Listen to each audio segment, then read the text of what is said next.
Año 2025. Buscando el reino de Dios y su justicia.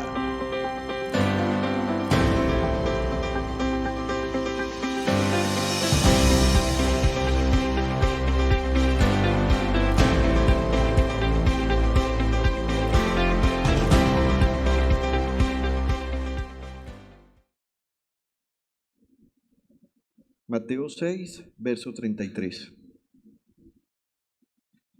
Estas son palabras del Señor Jesús. Él dijo: más bien busquen primeramente el reino de Dios y su justicia, y todas estas cosas les serán añadidas. Luego nos vamos a Lucas 17, 21. Hablando del reino de Dios, Jesús dijo: nunca podrán decir, aquí está o está por allí, porque el reino de Dios ya está entre ustedes. En Romanos 14, 17, el apóstol Pablo dijo: porque el reino de Dios no es cuestión de comidas o bebidas, sino de justicia, paz y alegría en el Espíritu Santo. También el apóstol Pablo, inspirado por el Espíritu Santo, escribió en 1 Corintios capítulo 4, versículo 20, porque el reino de Dios no es cuestión de palabras, sino de poder. Y en Apocalipsis 20, versículos 4 al 6, el apóstol Juan dice una de las últimas cosas que va a haber en la revelación de el Señor Jesucristo. Dice: después vi tronos, y los que estaban sentados en ellos habían recibido autoridad para juzgar. Vi las almas de aquellos que habían sido decapitados por dar testimonio acerca de Jesús y proclamar la palabra de Dios. Ellos no habían adorado a la bestia ni a su estatua, ni habían aceptado su marca en la frente o en las manos. Volvieron a la vida, mire esto, y reinaron con Cristo durante 1000 años. Esta es la primera resurrección. El resto de los muertos no volvieron a la vida hasta que se cumplieron los 1000 años. Lea conmigo por favor el verso 6. Benditos y santos son aquellos que forman parte de la primera resurrección, porque la segunda muerte no tiene ningún poder sobre ellos, sino que serán sacerdotes de Dios y de Cristo y reinarán con Él durante 1000 años. Padre, te damos gracias por tu palabra esta mañana. Queremos honrarte y queremos servirte sentándonos a escuchar atentamente. Yo te ruego, Señor, que a pesar de las dificultades que podamos tener, en mi caso para expresarme y en el caso de mis hermanos para inquirir o entender algún asunto, tu gracia hoy nos inspire para entender tu palabra. He clamado, Señor, que me des gracia al predicar para que los oyentes puedan entender y saber cuál es tu voluntad. Y hoy te ruego por este pueblo, por esta iglesia que es tu pueblo. Escucha nuestra oración en este momento y permítenos escuchar tu voz. Oro a ti, mi Padre Celestial, en el nombre del Señor Jesús y en el poder de tu Espíritu Santo. Amén, amén y amén. Siéntense, queridos hermanos, por favor. Como bien saben ustedes, el año pasado, al finalizar, los pastores dijimos que el año 2025 sería el año de buscar el reino de Dios y su justicia. Y por eso quiero compartir con ustedes este mensaje que he titulado Buscando el reino de Dios y su justicia. Y me pareció muy importante traer este título y este mensaje, que no es exactamente una predicación, tampoco es exactamente una enseñanza, más bien son las generalidades que me parece que son necesarias que podamos todos establecer para entender qué es lo que estamos buscando. Y para eso me gustaría que tuviéramos un ejemplo. Querida Clarita Boder, ¿puedes venir un momento acá?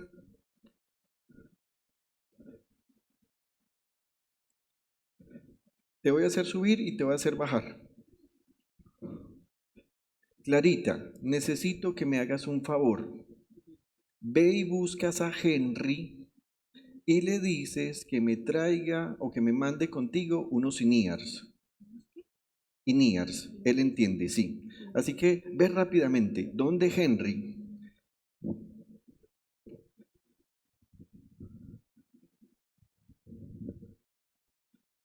Bueno, ya por lo menos sabemos que ella sabe quién es Henry.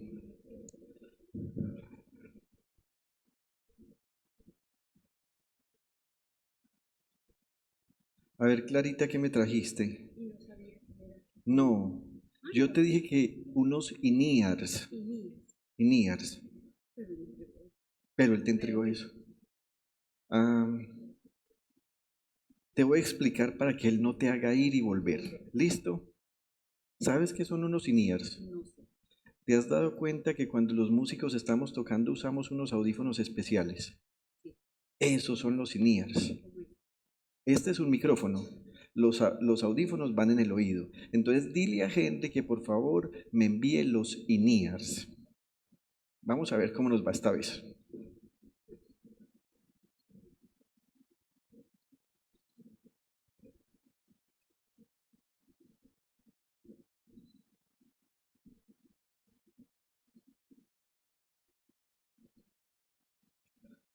Pobrecita, todas las veces que la hice subir y bajar. Ay, Clarita, estos sí son los INEARS. Muchas gracias. Mire, ya los trajo. Muy bien. Clarita, muchas gracias. Con este ejemplo, lo que quiero decir es que algunas veces decimos estar buscando algo que ni siquiera sabemos qué es. Y tal vez a usted le ha pasado que en ocasiones usted está buscando algo, pero ni sabe lo que es, ni lo conoce. Sin embargo, cuando usted sí sabe qué es o sí lo conoce, pues aunque tenga que buscar, la búsqueda será más efectiva. ¿Por qué? Porque pudiera ser que nos pasara lo que acaba de pasar con Clarita. Yo le pedí que buscara algo, pero ella trajo algo que no era. ¿Y por qué ella me lo trajo con tanta seguridad? Porque ella no sabía lo que yo le estaba pidiendo que trajera. Así que preguntémonos por un momento, si estamos buscando el reino de Dios y su justicia, ¿sabemos qué es el reino de Dios? ¿Sabemos qué es su justicia? ¿O será que estamos perdiendo el tiempo y no estamos entendiendo qué fue lo que dijo el Señor Jesús? Así que esta mañana vamos a mirar algunas generalidades acerca del reino de Dios para que al final nos preguntemos si verdaderamente estamos buscando el reino de Dios o no. La Biblia nos enseña que Dios es un rey que tiene un reino, y es un rey que no tiene a nadie por encima de él. Todo lo que existe y todas las personas están sujetas a él. Si usted observa, en nuestro país, por ejemplo, nosotros no tenemos un concepto de lo que es un rey, porque nosotros no tenemos una persona que viva y que use su vida para gobernar. Nosotros lo que tenemos son personas que son elegidas popularmente y que aspiran a esos cargos públicos para tratar de traer soluciones a nuestra sociedad y a nuestro país. Sin embargo, cuando el Señor Jesús habla acerca del reino de Dios, Él está entendiendo que Dios es el rey sobre todas las cosas, que nadie está por encima de Él, que Él gobierna con toda autoridad. Eso es lo que se conoce como la soberanía de Dios. Hay un texto que es el Salmo 24 que nos da un poco de luces acerca de este reino de Dios. El Salmo 24, versículo 1 y siguientes dice: La tierra es del Señor y todo lo que hay en ella. El mundo y todos sus habitantes le pertenecen. Mire, no importa cuán mala sea una persona, no importa cuán agnóstica sea una persona, no importa cuán incrédula sea una persona, todas las personas le pertenecen al Señor. Y luego dice el versículo 2: Pues Él echó los cimientos de la tierra sobre los mares y estableció sobre las profundidades, y los estableció sobre las profundidades de los océanos. Luego pregunta: ¿quién puede subir al monte del Señor? ¿Quién puede estar en su lugar santo? Y es como si el salmista estuviera diciendo: hay una diferencia entre nuestro plano y el plano donde Él se encuentra. Luego contesta, solo los de manos limpias y corazón puro, que no rinden culto a ídolos y nunca dicen mentiras. Ellos recibirán la bendición del Señor y tendrán una relación correcta con Dios, su Salvador. Gente así puede buscarte y adorar en tu presencia, oh Dios de Jacob. Y miren lo que va a seguir después. Ábranse portones antiguos, ábranse puertas antiguas y deje que entre el Rey de Gloria. Y entonces alguien dirá, bueno, ¿cuál Rey de Gloria? ¿Acaso se estará refiriendo David a sí mismo? Y David va a decir, no, ¿quién es el Rey de Gloria? Y contesta, el Señor, fuerte y poderoso, el Señor, invencible en batalla. Ábranse portones antiguos, ábranse puertas antiguas y deje, mire esto, que entre el Rey de Gloria. Y vuelve y pregunta, ¿quién es el Rey de Gloria? Y el salmista contesta, el Señor de los ejércitos celestiales, Él es el Rey de Gloria. Así que, ¿quién es Dios? Dios es el Rey. Y este Rey tiene un reino. No tendría ningún sentido que yo dijera, hermanos, yo soy un rey, pero ni fu ni fa. Ni puedo dar órdenes, ni puedo dar decretos, ni nadie me obedece. Así que no estoy hablando desde lo que soy, sino desde lo que me gustaría ser y desde el orgullo que hay en mí. Sin embargo, la Biblia muestra que este rey, que es el Rey de Gloria, que es el Señor Dios Todopoderoso, tiene un reino. Y ese fue el motivo de predicación del Señor Jesús. La Biblia dice que Jesús enseñaba de la siguiente manera. Mateo 4:17. Desde entonces comenzó Jesús a predicar, arrepiéntanse, porque el reino de los cielos está cerca. Esto era lo que Jesús iba predicando. Él estaba invitando a la gente a que observara su conducta, pero les daba un motivo, y ahorita vamos a hablar de esto. También el apóstol Pablo, que entendió muy bien lo que significaba el mensaje del Evangelio, habló acerca del reino de Dios. Cuando el doctor Lucas termina de escribir Hechos de los Apóstoles, en el capítulo 28, versículo 31, nos va a dar una gran explicación condensada en un solo versículo de qué era lo que enseñaba el apóstol Pablo. Allí en Hechos 28, 31 dice, y Pablo predicaba el reino de Dios y enseñaba acerca del Señor Jesucristo sin impedimento y sin temor alguno. Solo a manera de paréntesis, lo hacía sin impedimento y sin temor alguno, a pesar que ahí estaba encarcelado, a pesar que ahí la Guardia Real era su principal audiencia, porque aunque le permitieron alquilar una casa para que estuviera en prisión domiciliaria, también el doctor Lucas dice que todo el tiempo estaba encadenado a uno e inclusive a varios soldados. Cierro el paréntesis. Así que, ¿qué es lo que se predica? ¿Qué es lo que deberíamos enseñar? ¿Qué es lo que ustedes deberían escuchar? Pues el mensaje acerca del reino de Dios. Ahora bien, cabe decir que durante todos estos años, nuestra intención como pastores ha sido hablarles acerca del reino de Dios. Y esa es la razón por la cual nuestro mensaje siempre está enfocado en la persona del Señor Jesús. Siempre al escuchar un mensaje de Cristo Jesús, lo que estamos es dirigiéndolos a ustedes a que piensen en esto. Hay un rey y hay un reino.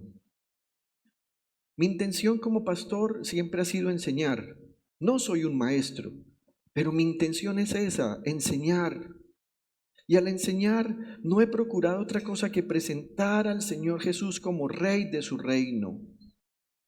Créanme, queridos hermanos, que yo no predico con la intención de hacer de ustedes gente con una conciencia moral mejor que la del resto del mundo. Eso podría convertirnos en fanáticos. Tampoco procuro que ustedes lleguen a ser los mejores ciudadanos, porque en últimas tal vez yo estaría pensando que podemos hacer de la tierra un mejor lugar que en últimas va a llevar más cerca a las personas al infierno. Tampoco predico con la intención de que ustedes sean ricos, ¿Se ha dado cuenta que hay lugares donde solo se habla de prosperidad, riqueza, cómo tener éxito, cómo ser campeones? No es esa nuestra intención. Si alguna de esas cosas que acabo de mencionar ocurre en sus vidas, pues será una secuela de que el reino de Dios produce en ustedes. Pero piensen esto. Yo no predico diciéndoles a ustedes, siembren, traigan su casa, donen un apartamento y Dios les va a devolver 10 veces eso, cuando de pronto ustedes ni siquiera trabajan o alguien no tiene negocios legales. Ese no es el mensaje. El mensaje es el reino de Dios. El reino de Dios, repito, tiene un rey. Ese rey es Jesucristo. El apóstol Pablo dice que algún día Jesucristo, como Hijo de Dios, entregará el reino a su Padre y ahí Él será todo en todos. Después hablamos de eso. Pero por hoy me gustaría que compartiéramos rápidamente algunos conceptos. En primer lugar, ¿qué es el reino de Dios? ¿Qué es el reino de Dios? El reino de Dios es un reino existente. La Biblia indica que tiene unas características geoespaciales que demuestran que es tangible. No es una doctrina, no es una teoría, no es una ilusión, es un reino tangible, existe.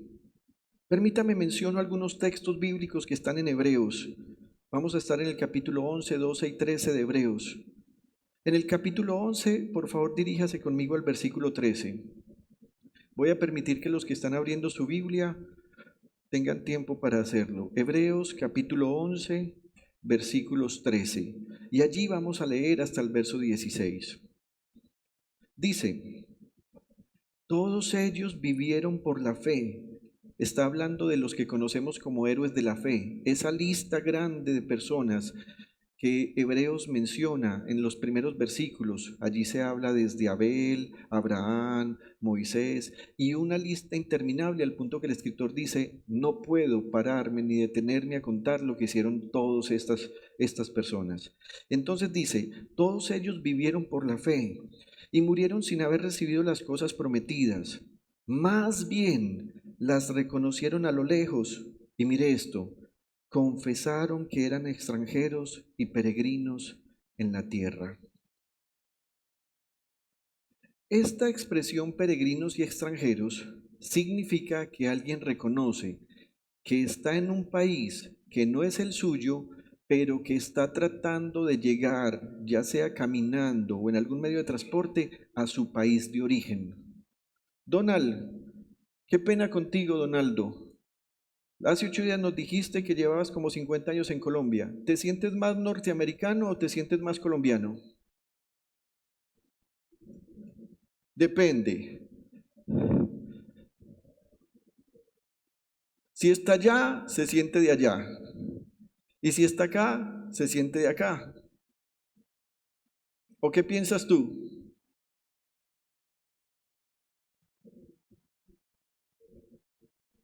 Se siente de acá. Tus amigos acá, tu esposa acá, tu congregación acá.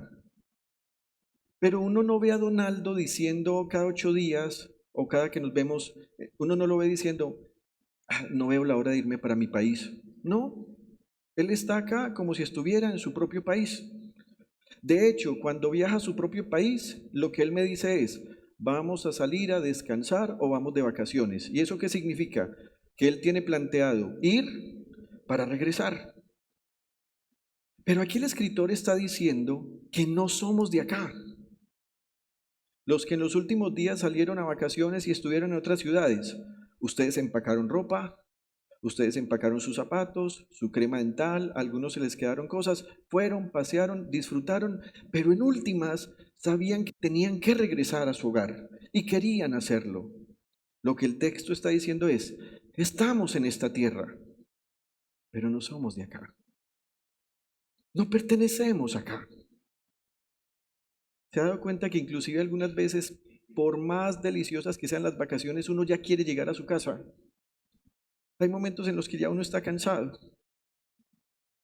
Una vez fui con mi esposa al mar 2 días y me dijo, ay, qué rico quedarnos un mes. Y yo pensé por dentro, yo, un mes. Siento que hace falta llegar al lugar al cual pertenecemos. Hermanos, en este mundo somos extranjeros y peregrinos. Al expresarse así, versículo 14, claramente dieron a entender que andaban en busca de una patria. O sea, son peregrinos y extranjeros en la tierra, pero saben que tienen un lugar propio. Si hubieran estado pensando en aquella patria de donde habían emigrado, habrían tenido oportunidad de regresar a ella. Pero miren esto, antes bien anhelaban una patria mejor, es decir, la celestial. Por lo tanto, Dios no se avergonzó de ser llamado su Dios. Y miren esto, les preparó una ciudad. Así que hay un lugar físico, hay un lugar tangible. Podríamos decir que tiene características geoespaciales. Hermanos, hay una ciudad de la cual Dios mismo hizo el diseño, Él mismo la construyó, y ese lugar hace parte del reino de Dios. Saltemos al siguiente capítulo, 12 de Hebreos, versículos 22 al 24. Dice el escritor, por el contrario, ustedes se han acercado al monte Sión, y mire cómo se llama la ciudad, a la Jerusalén celestial, la ciudad del Dios viviente. Se han acercado a millares y millares de ángeles, a una asamblea gozosa, a la iglesia de los primogénitos inscritos en el cielo. Se han acercado a Dios, el juez de todos, a los espíritus de los justos que han llegado a la perfección, a Jesús, el mediador de un nuevo pacto, y a la sangre rociada que habla con más fuerza que la de Abel. Y quiero resaltar esto.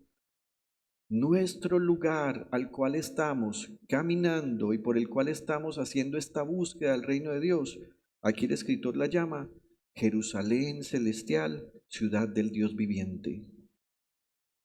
Imagínese un lugar que no sea Medellín, un lugar que no sea Río Negro, un lugar que no sea Nueva York, un lugar que no sea Madrid en España, un lugar que no sea Dubái, un lugar que inclusive usted quisiera visitar.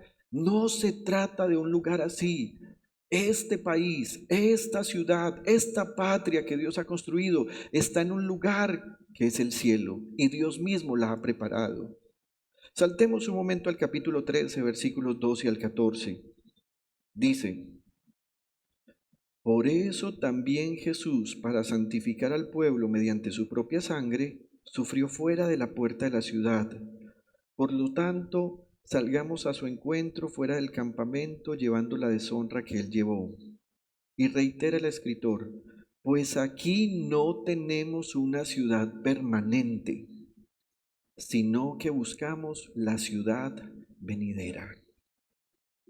En ocasiones muchos cristianos sufren con el patriotismo o con el regionalismo. Mire, gana un equipo de fútbol y la gente se pone la camiseta y grita y entonces piensa que somos los mejores porque hemos ganado un campeonato, un título o dos en menos de una semana. Algunas veces hablamos de nuestra propia ciudad como si fuera lo máximo. En el país nos conocen por eso, porque nos mofamos de tener un metro, 2 terminales de transporte, 2 aeropuertos, vías por las cuales la gente vaya, unas empresas públicas de servicio que son relativamente buenas. Pero, queridos hermanos, ¿es ese el motivo de nuestra alegría y de nuestro orgullo? ¿Son los colores de nuestra bandera en realidad lo que nos motiva a vivir, lo que tenemos como esencia para comportarnos de cierta o con diferentes comportamientos? Hay una ciudad que Dios ha preparado y esa ciudad hace parte de su reino. Ahora bien, ¿dónde está el reino de Dios? Aunque con los textos que acabamos de ver ya tenemos un indicio de esta respuesta, quiero que en los próximos minutos reflexionemos en otro aspecto que mencionó el Señor Jesús. Cuando Él habló del reino de Dios, Él estaba pensando en 2 momentos, en el momento presente y en el momento futuro. En cuanto al presente, Jesús habló del reino de Dios pensando en la salvación. Y Jesús, cuando habló del reino de Dios, estaba pensando en que nosotros entendiéramos que en cuanto a la salvación, su reino es el gobierno soberano de Dios. Enseguida hablaré un poco de esto para hacerme entender. Recuerdo que hace muchos años, el hermano César David, que está acá, se acercó con mucha sinceridad, apenas él estaba llegando a los caminos del Señor, y él me dijo: pastor, siempre escucho decir que Dios nos va a salvar, pero ¿nos va a salvar de qué? Esa pregunta me pareció tan importante, porque me doy cuenta que algunas veces decimos creer cosas, pero ni siquiera sabemos por qué las estamos creyendo. Y le di dos respuestas. No sé si él se atreverá a decirlas hoy, o más bien yo sigo aquí derecho. Ya se le olvidó, vean, allá. Eso sí, para hablar, tiene que hablar en letra despegada. Le dije, tenemos un gran enemigo, y ese enemigo es el pecado. Y Dios nos ha salvado de las consecuencias del pecado. Pero le dije, además, la otra cosa de la que Dios nos ha salvado es que un día Dios derramará su ira. Todo será destruido. El apóstol Pedro dice que todo está preparado para el fuego. Y Pedro menciona, un día Dios destruyó todo por medio del agua cuando permitió que viniera el diluvio. Pero Pedro dice, pero algún día ya no será destruido todo por medio del agua, sino por medio del fuego. Queridos hermanos, todo lo que vemos, estas sillas, estos instrumentos, este lugar, la tierra misma, las montañas, todo lo que usted ve en el cielo y en la tierra, por más hermoso y resplandeciente que parezca, todo está destinado a la destrucción por medio del fuego. Pero ese día también perecerán los malvados. Perecerán de una manera que tiene un significado muy especial en la Biblia. La religión tradicional dice que los malos desaparecerán, pero la Biblia dice que aunque vivirán eternamente, vivirán en condenación, lejos de Dios, en un lugar que Él ha preparado que se llama el lago de fuego y azufre. Así que ante la pregunta, ¿de qué nos va a salvar Dios? Dios nos salvará del día de su ira, del día de su juicio, pero también nos ha salvado del pecado. ¿Y cómo se hace esa salvación? Muy sencillo. La Biblia dice que todo aquel que crea en el Señor Jesucristo y sea bautizado será salvo. Cuando alguien ya es salvo de ese día de la ira de Dios, el Señor Jesús va a decir para el tiempo presente que el reino de Dios está dentro de esa persona. En Lucas capítulo 17, versículos 20 y 21, el Señor Jesús dijo, o el evangelista nos narra que ocurrió esta situación. Los fariseos le preguntaron a Jesús cuándo iba a venir el reino de Dios. Y él les respondió, la venida del reino de Dios no se puede someter a cálculos. No van a decir, mírenlo acá, mírenlo allá. Y atención a las siguientes palabras, dense cuenta que el reino de Dios está entre ustedes. Ahora bien, el pronombre que Jesús usó para decir está entre ustedes no significa que Jesús dijo que estaba entre esos fariseos que habían venido a preguntarle. Porque esos fariseos que habían venido a preguntarle, en realidad lo que estaban haciendo era burlarse de él. ¿Se ha dado cuenta que algunas veces la gente nos hace preguntas no con el interés de aprender o de saber, sino con el interés de burlarse de nuestras creencias? Así que ellos están diciendo, a ver, tú estás hablando de un reino de Dios. Y según entendemos, tú estás diciendo que tú eres el Mesías de ese reino de Dios y por lo tanto tú eres el rey de ese reino. Y si bien te estamos entendiendo, te estamos viendo con ropa más o menos fina, pero sin un ejército, sin capacidad militar para liberarnos de los romanos, que era el imperio gobernante para ese momento, sin capacidad para brindarle a toda esta gente un plan de gobierno para que te podamos coronar.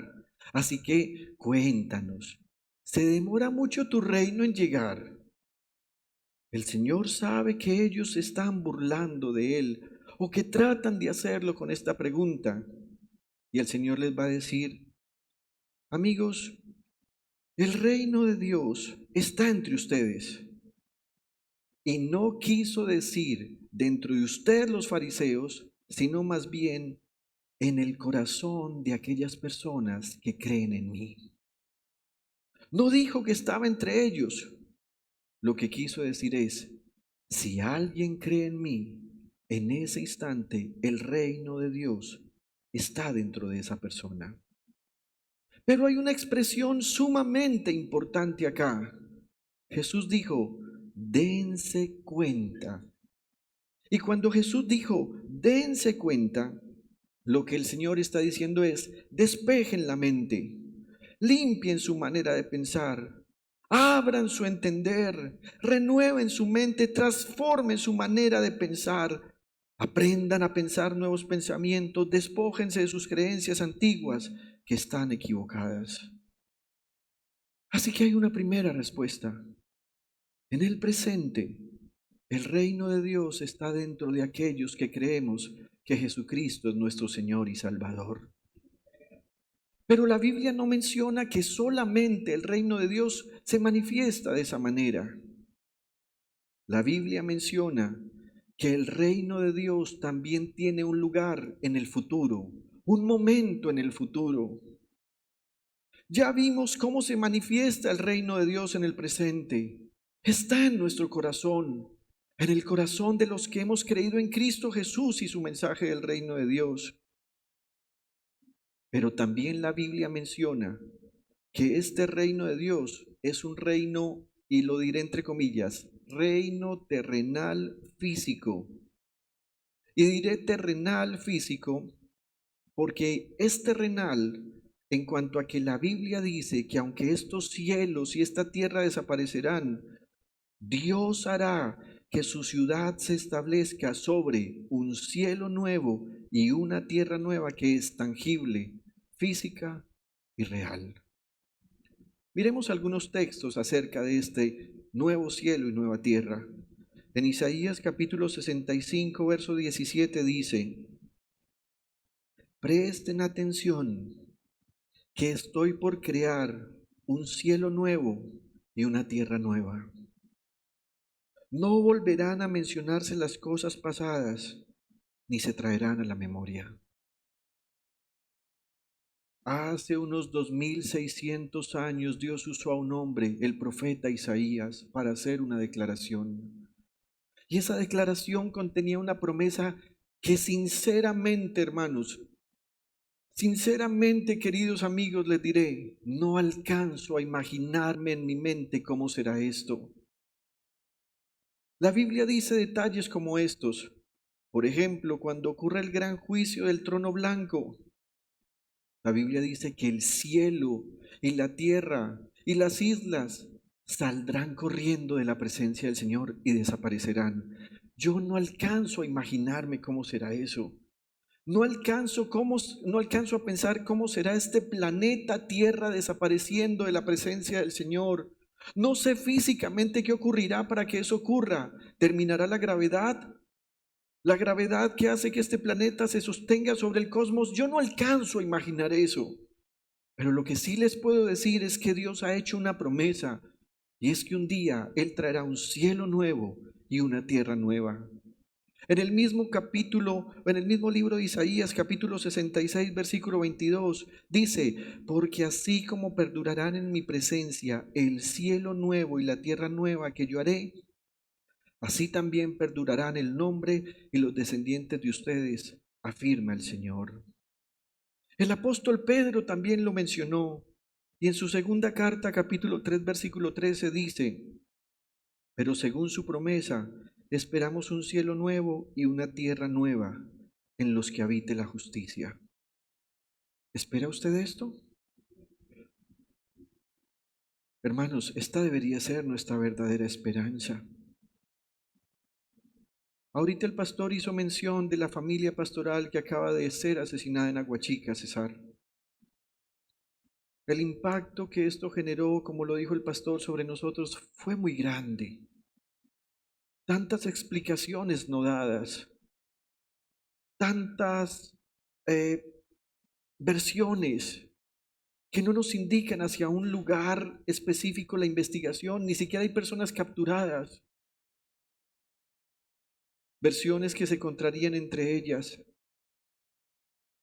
Pero cuando vimos lo que esta familia vivió en el último culto, que fue precisamente la semana pasada, el Espíritu Santo daba testimonio de que ellos eran una familia verdaderamente santa que temía al Señor. Y empezaron a usar textos como los que están en la carta a los Colosenses, donde Pablo dice, pongan la mirada en las cosas de arriba, no en las de la tierra. Y me preguntaba toda esta semana, ¿será que como iglesia somos conscientes que en cualquier momento podría sorprendernos la muerte? Sin importar si es natural o si nos arrebatan la vida por medio de violencia, ya sea por causa de lo que ocurre en nuestra sociedad o inclusive por causa de persecución. Fue inevitable para mí pensar en, ¿y si los muertos fuéramos mi esposa, mi hija, inclusive toda la familia pastoral? ¿Tendrían ustedes el gozo de poner su mirada en las cosas de arriba y no en las de la tierra? ¿Seguirían participando ustedes de la vida de fe porque saben que la muerte no es una derrota, la muerte es una victoria? Lloramos, claro. Nos entristecimos, sí. Y como bien decía el hermano Bernardo, no duele que hayan muerto. Lo que indigna es la forma como murieron. Pero ¿y si tú no estuvieras en los próximos 30 segundos ya más en esta vida? ¿En realidad has enfocado lo que has hecho con tu vida hasta hoy en el reino de Dios? ¿Es tu expectativa en realidad lo que ocurrirá en ese reino donde dice que allí habitará la justicia? Esa misma justicia de la que nos habló el Señor Jesús cuando nos dijo, busquen el reino de Dios y su justicia. También en Apocalipsis 21, verso 1, se nos habla de este cielo nuevo y tierra nueva. Dice, después vi un cielo nuevo y una tierra nueva, dice Juan. Miren esto tan estremecedor, porque el primer cielo y la primera tierra habían dejado de existir, lo mismo que el mar. No sé si me equivocaré con esto, pero el cielo nuevo y la tierra nueva será un nuevo planeta, un nuevo cosmos perfecto donde Dios gobernará, donde Dios reinará con su iglesia. Y termino esta mañana con un tercer punto. El reino de Dios y la renovación de nuestra mente. Si es cierto que hay un reino en el futuro, si es cierto que el reino ahora está en el corazón de los que creemos, deberíamos preguntarnos, ¿por qué el Señor Jesús dijo que debíamos buscar el reino de Dios y su justicia? ¿Por qué nos otorgó esa responsabilidad? ¿Por qué parece que hay una dependencia entre este concepto y nuestra actitud? Por una razón, buscar el reino de Dios y su justicia es buscar la salvación por medio de la cual podemos disfrutar del completo cuidado y provisión de Dios. Cuando la semana pasada el pastor nos estaba hablando del reino de Dios, él nos dijo, comparemos el reino de Dios con lo que el Señor Jesús dijo, la comida, la bebida, el vestido, nuestra vida. Parece que todas esas cosas nos entretienen y al entretenernos nos hacen perder de vista que es nuestra responsabilidad buscar la salvación. Y usted dirá, pastor, la salvación es gratuita. Claro, usted ya sabe eso, pero Jesús dijo que hay que buscarla y permanecer en ella. Recuerde conmigo, por favor, el texto de Lucas 17, verso 21. Hablando del reino de Dios, Jesús dice, no van a decir, mírenlo acá, mírenlo allá. Y Él dice, dense cuenta que el reino de Dios está entre ustedes. Y me permito repetir un párrafo que ya mencioné, pero lo quiero repetir porque me parece muy importante que nos demos cuenta qué quiso decir Jesús. Cuando Él les dice a los fariseos, dense cuenta, lo que Él les está diciendo es, ustedes no entienden lo que es el reino de Dios. Y no lo entienden porque sus pensamientos están enfocados en una religión que aunque ustedes practican, ni siquiera a ustedes les gusta. Ustedes detestan lo que hacen, pero como les trae conveniencia, entonces ustedes no piensan en el reino de Dios. El Señor les está diciendo con ese dense cuenta, despejen la mente, limpien su manera de pensar, abran su entender, renueven su mentalidad, transformen su manera de crear pensamientos, aprendan a pensar nuevos pensamientos, despójense de sus creencias antiguas que están equivocadas. ¿Sabes por qué les dijo el Señor, dense cuenta para que despejaran su mente? Porque ellos creían que había una relación en la que podían seguir, amando el pecado, pero también creyendo que tenían una posición de superioridad ante los demás pueblos de la tierra. Y al llegar a este punto, nosotros deberíamos empezar a renovar nuestra manera de pensar, sabiendo lo que la Biblia dice acerca de nosotros. ¿Sabe qué dice la Biblia acerca de nosotros? Yo soy un pecador. Mi problema es el pecado. Mi problema no son mis antepasados. Mi problema no son mis traumas. Mi problema no son mis heridas emocionales. Finalmente todo eso, traumas y heridas emocionales, siempre tendrán un origen y el origen es el pecado. Mateo 4:17 dice que el Señor comenzó a predicar y les decía, arrepiéntanse porque el reino de los cielos está cerca. Ser un pecador es ser alguien que ha recibido una orden de Dios, pero voluntariamente decidió no obedecer al Señor, sino al diablo y a las fuerzas del mal.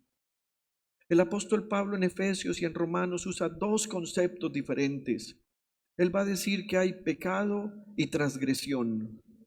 Y la palabra pecado significa que alguien recibió una orden de Dios, pero esa persona voluntariamente decidió no obedecer al Dios, no obedecer a Dios, sino escuchar la voz del diablo para desobedecer. ¿Recuerda a Eva? ¿Recuerda lo que sucedió? Vino Satanás en forma de una serpiente y le hizo ignorar para que ella voluntariamente decidiera experimentar lo que el diablo estaba proponiendo. Hablando de Adán y Eva, Pablo menciona entonces que Eva pecó, pero que Adán transgredió la ley. Y transgredir significa que algunas veces involuntariamente hacemos algo, pero no porque queramos desobedecer. Permítame, me hago entender. Algunas veces le digo a mi hija Victoria, Victoria, no hagas eso. Y ella lo hace a pesar que yo le dije que no lo hiciera. El jueves pasado, mientras hacíamos el aseo, yo le dije, Victoria, no vas a hacer esto. Pero otra niña de la iglesia le dijo, venga, hagamos esto. ¿Sabes qué hizo Victoria? Hizo lo que yo le había prohibido porque otra persona la inspiró a hacer el mal. Pero también hay momentos en que Victoria hace cosas que aunque yo no le he dicho que haga, yo sé que están mal. Y cuando yo voy a corregirla, entonces la mamá me dice, no, mi amor, ella no lo hizo intencional. Eso fue accidental. En ese instante entonces hay una transgresión, pero cuando ella me desobedece voluntariamente, Pablo dice, eso es pecado. Hermanos, cuando mencionamos que somos pecadores, lo que estamos diciendo es que hemos desobedecido voluntariamente la ley del Señor. Hemos desobedecido sabiendo las consecuencias que traerá Y algunas veces nosotros decimos, no, pues es que soy un pecador porque soy humano y como humanos nos equivocamos. Eso no es reconocer que somos un pecador.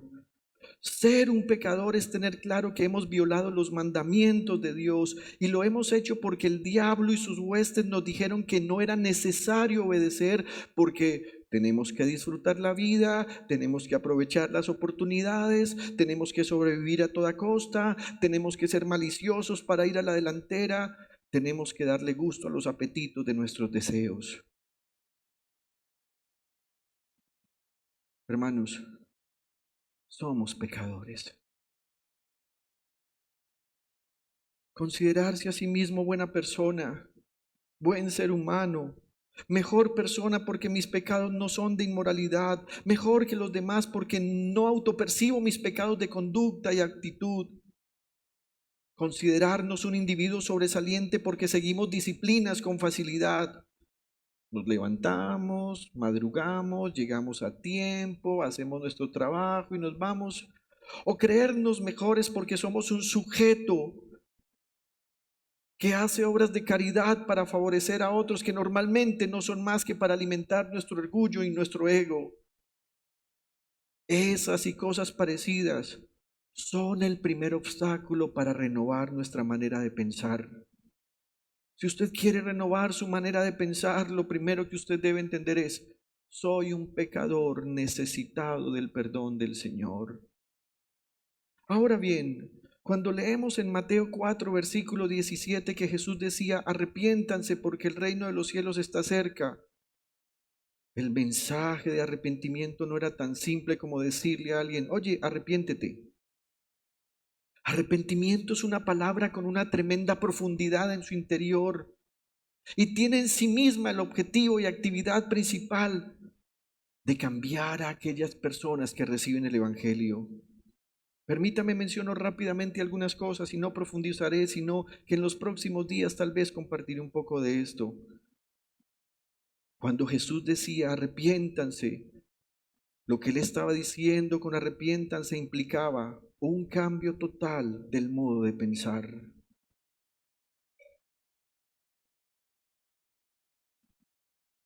Un cambio de juicio en el sentido de la madurez y la sensatez. Una transformación de la disposición. Esto en cuanto a la práctica y habilidad de la fe. Pero mire esto, un cambio de los afectos. Me refiero a los apegos, a los cariños, a las simpatías, a los amoríos, a las amistades.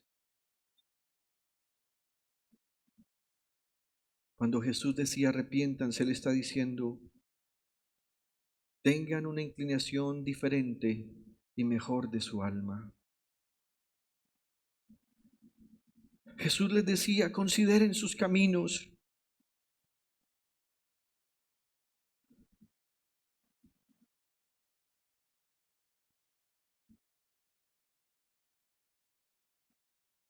Consideren sus pensamientos. ¿Han pensado mal?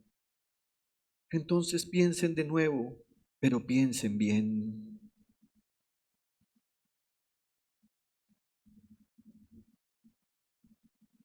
Pero Jesús además quería decirnos que no es solamente un cambio en la manera de pensar, no es pesar, no es remordimiento. Cuando Jesús decía arrepiéntanse, lo que él estaba diciendo es, hagan un cambio radical en el abandono del pecado y manifiesten frutos de rectitud dentro de ustedes. No es posible cambiar la manera de pensar diciendo, no quiero pensar en esto o en aquello. La única manera de cambiar la manera de pensar es alimentando la mente con otros pensamientos. La mente no es un cuarto vacío. La mente es el poder intelectual del individuo que hace que se procese en ella todo lo que ésta la alimente. Tus malos pensamientos vienen porque tú estás pensando en ellos. Tus malas relaciones que se convierten en amorosas para ti están en tu mente y tienen ese valor porque eso es lo que tú piensas. Tu forma de hacer las cosas en contra de lo que es justo y correcto y que te han hecho ver como un inmaduro y un insensato, son producto de lo que tú constantemente piensas. Hace algunos días le dije a un hermano de la iglesia que tomó su motocicleta, él con casco, pero llevaba en su motocicleta a 2 personas más. Una motocicleta es para 2 personas, no para 3. Sin casco, violando todas las normas. Y tuve una hermosa conversación con este hermano y le dije, ¿qué tal si cambias tu manera de pensar? Porque aunque eso parece muy divertido y emocionante, te estás yendo en contra de lo que es justo y de lo que es recto.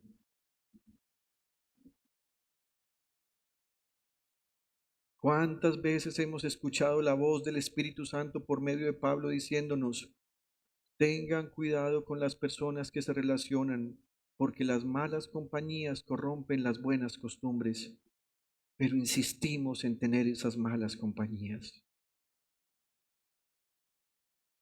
Queridos hermanos, cuando alguien cambia su manera de pensar, entonces esos pensamientos nuevos se van a centrar en Dios, en la promesa de Jesucristo y en el reino de Dios que Jesucristo nos ha compartido.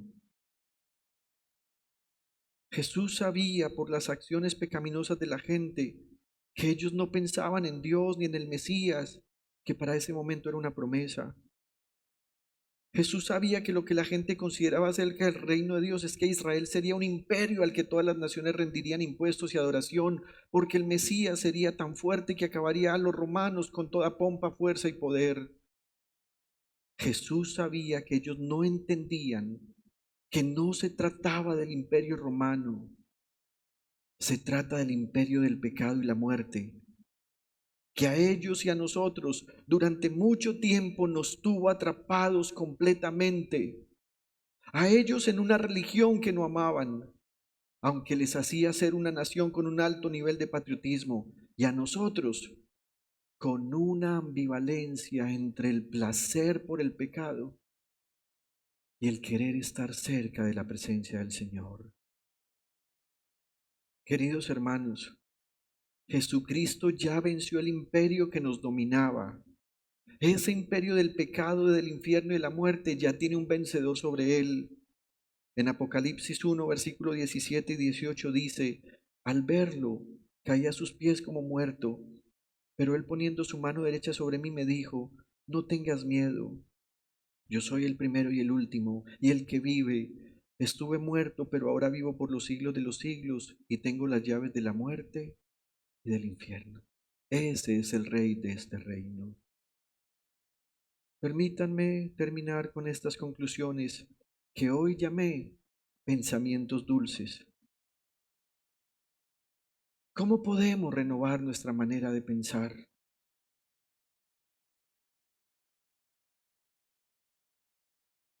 Si usted quiere cambiar su manera de pensar, debemos practicar la palabra de Dios.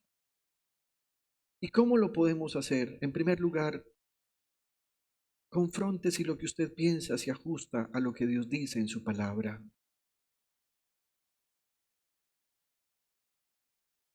En segundo lugar, para confrontar lo que usted piensa, empiece a tener un tiempo a diario a solas con la Biblia. Pero no se siente solo a leer.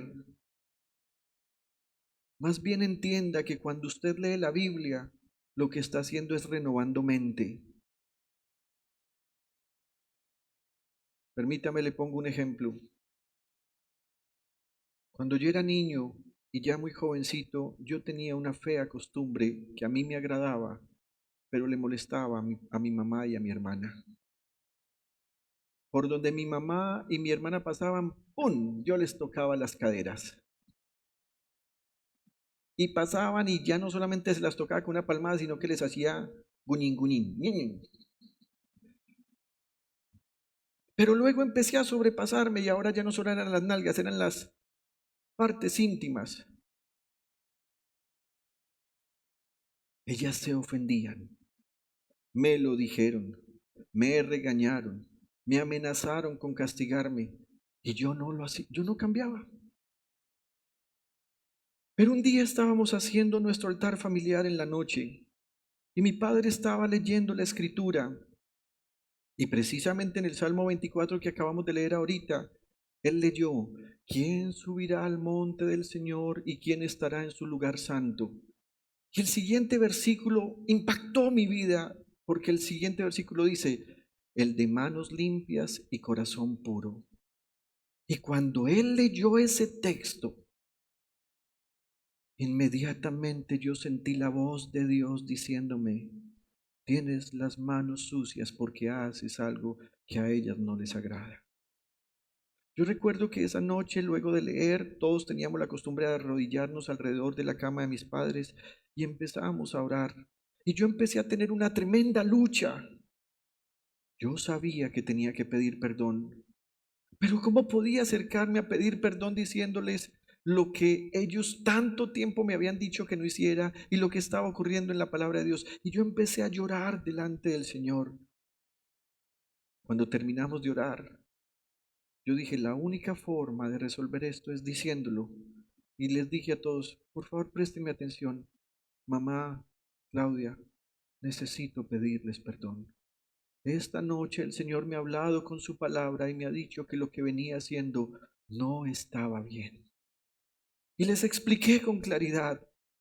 Pero mientras yo pedía perdón, yo sentía que algo dentro de mí se quebrantaba. Y yo lloraba mientras hablaba. No estoy diciendo que el llanto sea la señal más grande de arrepentimiento. Hay gente que se arrepiente sin llorar, hay otros que lloran y no se arrepienten. Pero lo que estoy diciendo es que en ese instante la palabra de Dios estaba renovando y cambiando mi manera de pensar. Cuando usted empieza a acercarse a las Sagradas Escrituras para renovar su mente, usted se dará cuenta que hay textos en los que Dios le dirá: fíjate bien en lo que estás leyendo. Y usted se da cuenta que sin hacer ningún esfuerzo a partir de ese instante, usted renovó su manera de pensar y cambió su conducta, porque usted reconoció: lo que yo estaba haciendo es pecado.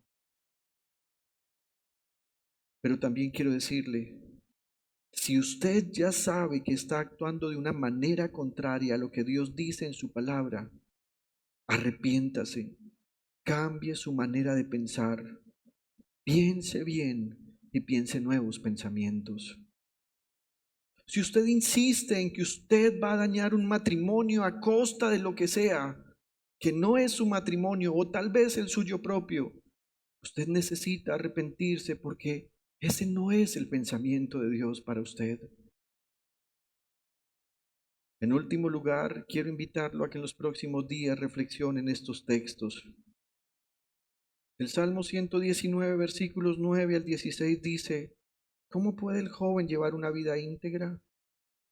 Viviendo conforme a tu palabra. Y usted dirá: ya tengo muchos años y ya no soy tan joven.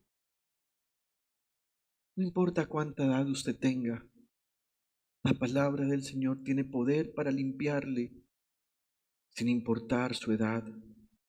Y luego el salmista dice: yo te busco con todo el corazón, no dejes que me desvíe de tus mandamientos.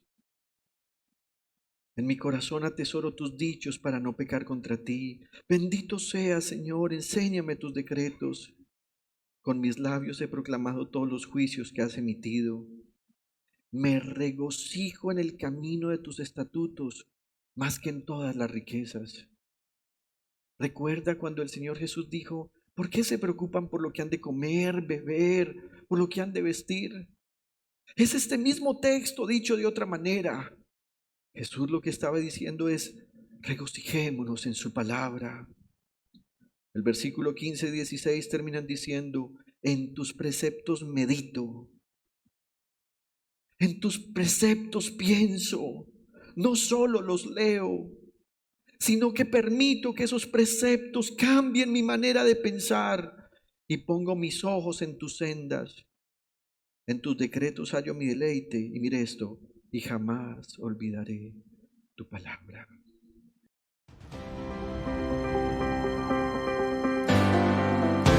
Año 2025. Buscando el reino de Dios y su justicia.